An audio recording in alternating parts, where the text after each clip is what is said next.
Hello mga friendship, mga lods. I'm back again. Ngayon, i-share ko naman sa inyo about my Siberiana Moonshine. Ito yung in-order ko dun sa kajisi ko sa Rubber Plant Philippines.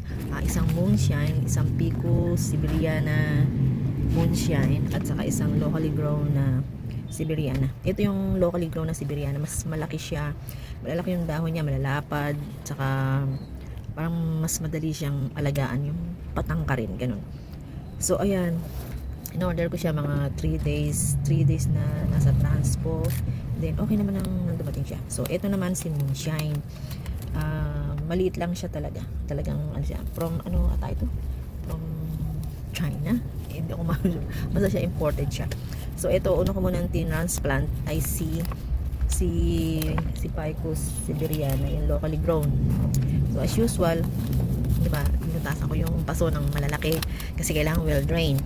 Tapos lalagyan natin ng konting leka balls para sa air, yung maging transparent yung sa air niya at saka yung sa roots niya, para na din well drained.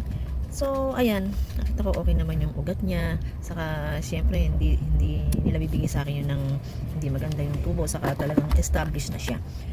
So di ayan, basta tulad din ng dati, naghahanda na ako ng mga yung soil, garden soil, saka yung mga aloe vera, mga cinnamon powder.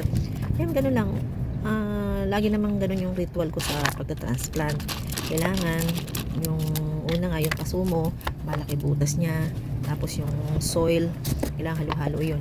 Meron pa akong ginawa na may halo siyang mga ipa. Basta kompleto na yung garden soil na dagdagan lang. So ayan, yung sinasabi kong leca balls para sa kanyang air, yung para bang yung mga ugat niya mag-expand ng madali at maayos.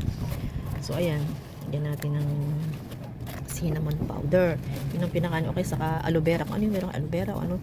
Minsan naman yung ana, pero hindi ko na try yung ana yun, yung liquid. So dito lang muna ako. Dito ako mas kampante sa aloe vera at saka sa cinnamon powder. So yung ganun lang naman. Parang pagka lagi mong ginagawa mabilis na siyang gawin at saka madali na. Basta kailangan lang mas maganda nga basain mo na yung lupa and then saka mo i-mix doon saka mo i-mix na mabuti at saka lagyan mo ng cinnamon powder, saka lagyan mo doon sa paso nung yung okay na siya, yung medyo moist na siya, para kasi didirgin mo to ng todo at yung talagang well drain yung water niya. So pagkaraan nun, hindi mo na siya didirgin mga 2 weeks o pinaka mabilis na 10 days. So ayan, di ba ang ganda niya, saka lalapad ng dahon niya, saka maganda yung variegation niya. Pagka yan itanyag sa araw, nag-yellow, light yellow. Okay, thank you for watching. Just tap the bells below para updated ka. And be thankful always. Keep safe, keep smiling. Love you all.